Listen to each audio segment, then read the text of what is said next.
Amazon's rigorous remote work policy for disabled employees sparks a backlash.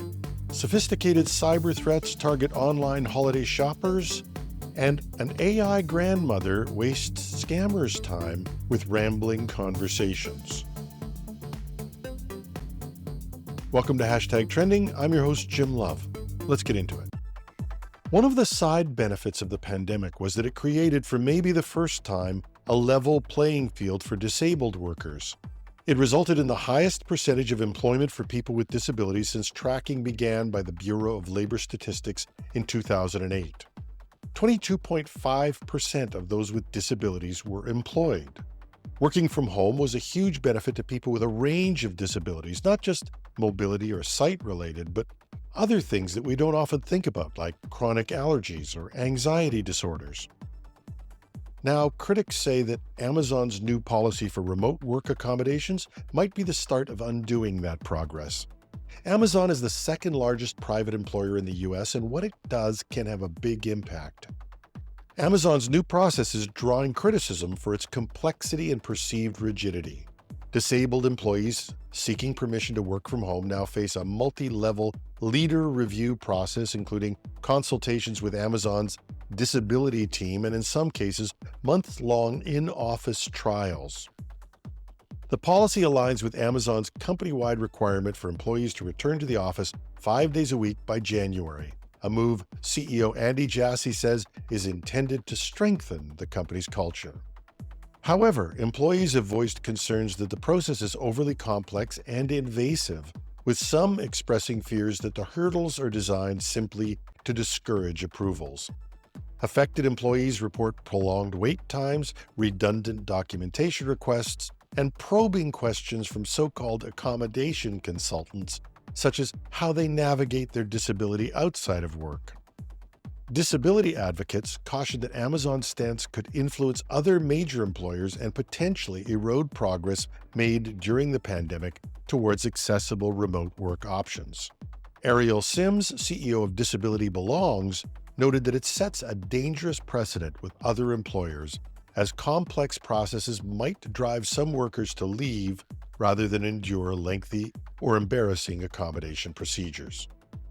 Although this is a gray area in terms of legislation, employees could file discrimination complaints in the U.S. with the Equal Employment Opportunity Commission, which could require Amazon to justify that in-person presence is essential for white-collar roles. Given how effective remote work has been, this might be difficult to prove.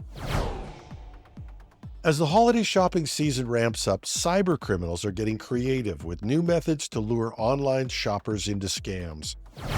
A recent report by B4AI sheds light on the latest tactics targeting the retail sector, analyzing roughly 6,000 new retail-related domains registered in the recent months.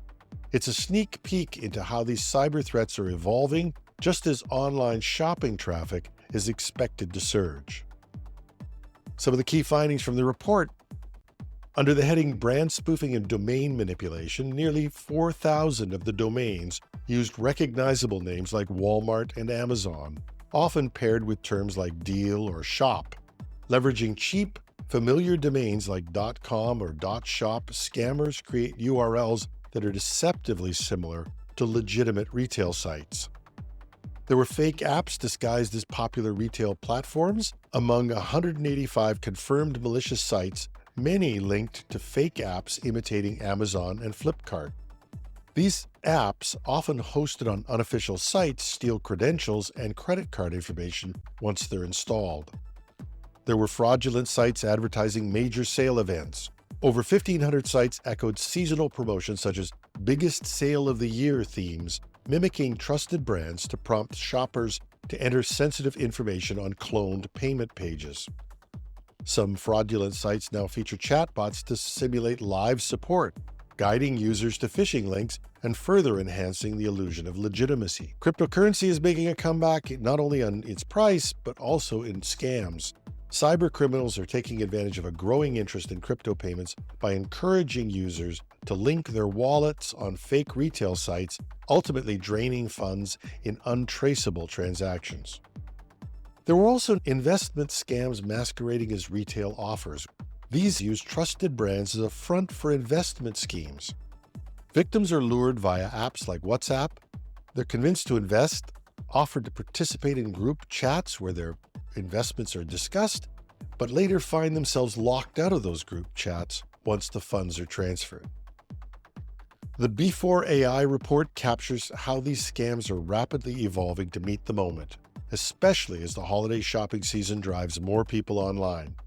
The report is a valuable insight into what shoppers should expect in the coming months.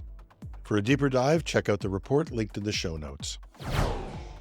Many of you will have seen the humorous videos from YouTube showing people who are engaging phone scammers in long and arduous chats only to lead nowhere. Some of them are actually hacking them back. But of course, these individuals, while providing great entertainment, can only frustrate a small number of the thousands of people who are engaged in this nefarious process. But the UK's largest mobile network, O2, has brought AI and automation to bear to catch a wider group of phone scammers. They've introduced an AI tool named Daisy, designed to trick phone scammers by posing as a talkative grandmother. Daisy, or DALSY, engages fraudsters in lengthy conversations that lead nowhere, imitating an elderly persona that scammers often target. Using a character personality layer, Daisy responds in real time, often rambling and misdirecting the conversation to frustrate the scammers.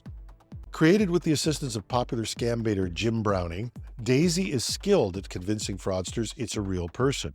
In some instances, it has kept scammers on the line for up to 40 minutes, reading out fake bank details and names to waste their time. Daisy operates 24/7, interacting with callers, ensuring scammers spend less time reaching real victims. Murray McKenzie, Director of Fraud at Virgin Media O2, emphasizes the broader effort to combat scams, stating, "Daisy is a reminder that no matter how persuasive somebody on the other end of the phone may be, they aren't always who you think they are." Interestingly, while Daisy fights scam calls, similar AI technologies are being exploited by scammers to impersonate relatives, underscoring the double-edged nature of conversational AI. And that's our show for today. You can reach me at editorial@technewsday.ca. I'm your host, Jim Love. Have a fabulous Friday.